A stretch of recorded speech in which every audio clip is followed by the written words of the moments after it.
जय हिंद साथियों, मैं वैभव स्वागत करता हूं आपका अपने YouTube चैनल में।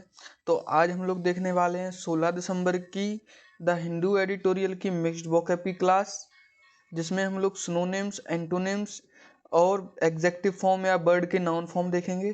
तो आइए शुरू करते हैं आज की क्लास और देखते हैं हमारा पहला वर्ड क्या है आज का। ओके, चलिए देखते हैं हमारा पहला वर्ड। देखिए हमारा पहला वर्ड है आज का प्रैक्टिसेबल। क्या है? प्रैक्टिसेबल। प्रैक्टिसेबल मतलब होता है व्यवहार, मतलब व्यवहारपूर्ण व्यक्ति या व्यवहार किसी से अच्छा होना या व्यवहार से अच्छे से बात करना, व्यवहारिक व्यवहारिक पर्सन। एग्जेक्टिव फॉर्म में यूज करेंगे इसको तो हम लोग बोलेंगे फिएसिबल। क्या बोलेंगे? फिएसिबल। ओके।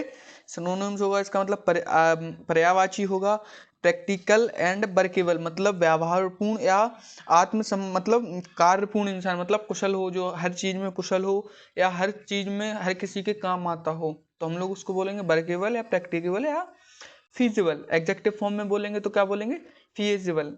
एंटोनिम्स होगा इसका इम्प्रैक्टिकल, मतलब अव्यवहारिक। क्या होगा? अव्यवहारिक। मैं यहाँ पे लिखे देता हूँ अव्यवहारिक। एग्जाम्पल होगा इसका it is not a feasible to put the most find the excavation on public display, मतलब उत्खनन से प्राप्त अधिकांश खोजों को सार्वजनिक प्रदर्शन पर रखना असंभव, मतलब संभव नहीं है। देखिए एक्सकेवेशन है तो यहाँ पे ऑन पब्लिक डिस्प्ले, देखिए जो व्यवहार है मतलब प्रदर्शन पर सार्वजनिक रखना संभव नहीं है। उत्खनन से जो मतलब जो उत्खनन होता है अपना जमीन को मतलब निकाल के कुछ चीजें निकाली जाती हैं, तो उनको अधिकांश पब्लिक में नहीं रखा जा सकता है। ओके, तो फेजिबल मतलब व्यवहार अच्छा नहीं रहेगा।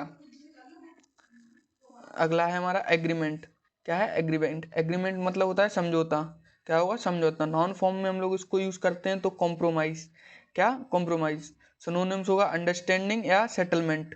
अंडरस्टैंडिंग मतलब समझना, सेटलमेंट मतलब किसी के दो लोगों के बीच में बातचीत करना। Antonyms intransigence. क्या होगा? इंट्रांसिजेंस मतलब कट्टरता। क्या होगा? कट्टरता। एग्जाम्पल होगा eventually they reach a compromise. क्या? Eventually they reach a compromise मतलब आखिरकार वे एक समझौते पर पहुंच ही गए, मतलब उन लोगों के बीच में आखिरकार एक समझौता हो ही गया। ओके। अगला है हमारा कॉन्फिडरेट। क्या है? कॉन्फिडरेट। कॉन्फिडरेट मतलब होता है संयुक्त। क्या होगा? संयुक्त। एग्जेक्टिव फॉर्म में हम लोग यूज करेंगे इसको तो बोलेंगे फेडरल। देखिए फेडरल मतलब क्या होता है? संयुक्त। संयुक्त या साथ में किसी के। एग्जाम्पल फेडरेटेड या कंबाइंड। देखिए कंबाइंड का हिंदी मीनिंग होता है किसी के साथ में या किसी के साथ कुछ चीज मर्ज होके करना। एंटोनिम्स होगा यूनिटरी। क्या होगा? यूनिटरी। यूनिटरी मतलब होता है अम्ली, मतलब अकेले अकेले। क्या होगा? अकेले अकेले, अम्ली। Example the health ministry has sole federal responsibility for health care, मतलब कर्म स्वास्थ्य मंत्रालय के पास जो स्वास्थ्य देखभाल के लिए एकमात्र संघीय जिम्मेदारी है। मतलब क्या है? स्वास्थ्य मंत्रालय है जो उसके स्वास्थ्य की देखभाल के लिए उसी के पास अकेली जिम्मेदारी है। ओके। देखिए अगला है हमारा पनिशमेंट। पनिशमेंट मीन्स क्या होता है? प्रतिदंड, मतलब किसी को पनिश करना है, किसी को सजा देना। नाउन फॉर्म में हम लोग यूज करेंगे तो होगा रिट्रीब्यूशन। क्या होगा? रिट्रीब्यूशन। सिनोनिम्स होगा इसका पेनल्टी या नेमेसिस। पेनल्टी मतलब कभी कभी आप दंड भी देते हैं तो इसको हम लोग बोलेंगे पेनल्टी। Antonyms forgiveness. फॉरगिवनेस मतलब होता है माफ करना। क्या होगा? माफ करना। Example employees ask not to named saying that feared retribution, मतलब एम्प्लॉयज जो थे कर्मचारियों ने नाम न छपने पर यह कहते हुए कहा कि उन्हें प्रतिशोध की आशंका है, मतलब उनको डर है कि इससे झगड़ा हो सकता है कंपनी के बीच, या मतलब कुछ कर्मचारी जो हैं उनके खिलाफ बोल सकते हैं। ओके। अगला क्या है? वर्केबल। अगला है हमारा वर्केबल। वर्केबल मीन्स होता है व्यवहार, मतलब किसी के साथ व्यवहारपूर्ण अच्छे से बात करना। एग्जेक्टिव विएबल, मतलब विएबल भी मतलब व्यवहार ही होगा। देखिए पीछे पढ़ाया था मैंने फेजिबल, प्रैक्टिकल, तो ये सेम वर्ड है। इसका एंटोनिम्स क्या होगा? इम्प्रैक्टिकेबल। क्या होगा? Impractical. Example the proposed investment was set to be economical visible, मतलब प्रस्तावित निवेश को आर्थिक रूप से व्यवहार बताया गया था, मतलब प्रस्तावित रूप से निवेश जो था उसको आर्थिक रूप से व्यवहार बताया गया था, अच्छा बताया गया था। ओके। अगला है हमारा रिवेल। क्या है, रिबेल। रिबेल मीन्स होता है विद्रोही। इसको हम लोग नॉन फॉर्म में यूज करते हैं तो क्या होगा, इंसर्जेंट। क्या होगा, इंसर्जेंट। सिनोनिम्स होगा रेवोल्यूशनरी या मल्टीनीड। देखिए रेवोल्यूशनरी यहाँ पे क्यों यूज करेंगे, क्योंकि जब कोई रिवॉल्ट होता है या विद्रोह मतलब कोई आपके खड़ा होता है तो उसको हम लोग रिवॉल्ट बोलते हैं या रेवेल बोलते हैं, या बोलते हैं रेवोल्यूशनरी मूवमेंट। कभी आपने हिस्ट्री में पढ़ा होगा, रेवोल्यूशनरी मूवमेंट मतलब बदल देने वाला मूवमेंट था वो। तो इसलिए हम लोग यहाँ पे बोलेंगे विद्रोह मूवमेंट। विद्रोह उद्यम मतलब विद्रोह कार्य करना। एंटोनिम्स होगा इसका लॉयलिस्ट मतलब वफादार होना। ठीक है। Example, the arm insurgent planned an attack मतलब सशस्त्र विद्रोहियों ने हमले की योजना बनाई थी। मतलब जो विद्रोही थे उन्होंने सशस्त्र मतलब हथियारों के साथ घुसपैठ करने की योजना बनाई हुई थी। ओके। अगला है हमारा डिस्ट्रॉय। डिस्ट्रॉय मीन्स होता है हमारा बर्बाद करना। क्या होगा, बर्बाद करना या तबाह कर देना किसी को।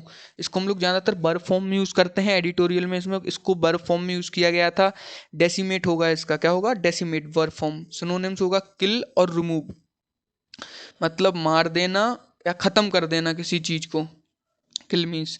और रिमूव मीन्स मतलब हटा देना या तबाह कर देना। एंटोनिम्स होगा बियर या बिल्ड मतलब, बियर मतलब देखिए शुरू से या तो पहन ले मतलब किसी को अपना लेना या किसी को अच्छा कर देना, या बिल्ड मतलब किसी को शुरू से बनाना, किसी चीज़ को बनाना या निर्माण करवाना किसी चीज़ का।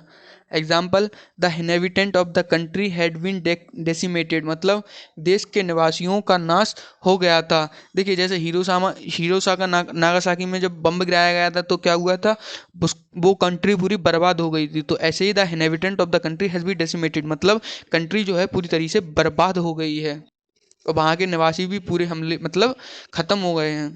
ओके। देखिए अब अगला है हमारा इम्प्रेसिव। इम्प्रेसिव का होगा प्रभावशाली। क्या होगा, प्रभावशाली।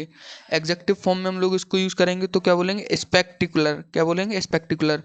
सिनोनिम्स होगा इसका मैग्निफिशिएंट और स्प्लेंडेड। क्या होगा, मैग्निफिशिएंट और स्प्लेंडेड। एंटोनिम्स होगा अनइम्प्रेसिव। अनइम्प्रेसिव मतलब अप्रभावी। क्या होगा, अप्रभावी। ठीक है। Example, the party suffered a spectacular loss in the election मतलब पार्टी को चुनाव में शानदार हार का सामना करना पड़ा। मतलब जो पार्टी थी वो चुनाव में बहुत बुरी तरीके से हार गई तो उसको क्या करना पड़ा, नुकसान हुआ। क्या, प्रभाव मतलब उस पर प्रभाव पड़ा। शानदार हार का सामना करना पड़ा मतलब हार का सामना करना पड़ा। क्या, प्रभाव अच्छा नहीं था पार्टी का इसलिए वो पार्टी हार गई। ओके। अगला है हमारा बरी। बरी मीन्स होता है चिंता। नॉन फॉर्म में हम लोग यूज़ करेंगे तो एंजाइटी। क्या होगा, anxiety.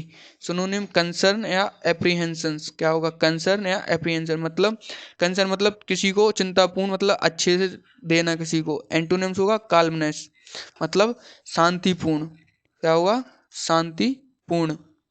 Example, there was anxiety in her quiet voice मतलब उसकी शांत आवाज़ में भी चिंता थी। ओके। अगला है हमारा गिलिबिलिटी। क्या है, गिलिबिलिटी मतलब भोलापन। नाउन फॉर्म में हम लोग यूज़ करेंगे तो क्रीडुलिटी। क्या होगा, क्रीडुलिटी। सिनोनिम्स नेविटी, इनोसेंस मतलब, नेविटी मतलब भोलापन, इनोसेंस मतलब बहुत ही भोला या शांत स्वभाव का, या बोले तो कुछ जानता ना हो, सिंपल साधारण रहने वाला इंसान। Antonyms वर्डिनेस। वर्डिनेस।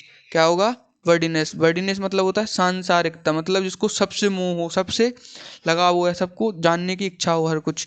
Example, money lenders prey upon the credulity and inexperience मतलब साहूकार उनकी साख और अनुभवहीनता का शिकार होते हैं। Money lenders prey upon their credulity and experience मतलब जो साहूकार होते हैं ना, उनकी साख और जो अनुभवहीनता रहता है उनके पास, वो उसी का शिकार होते हैं हमेशा। Okay. And thank you for watching guys. देखिए अगर आपको वीडियो अच्छी लगी है तो वीडियो को लाइक कीजिए और चैनल को सब्सक्राइब जरूर कीजिए। ओके। और हम लोग डेली आपके लिए वोकैब की क्लास लाते हैं, तो आप लोग अगर आप लोगों को डेली वोकैब की क्लास चाहिए मतलब डेली आपको नोटिफिकेशन मिलता रहे इससे आप चैनल को, इसलिए आप चैनल को सब्सक्राइब कीजिए। Okay. Thank you for watching guys.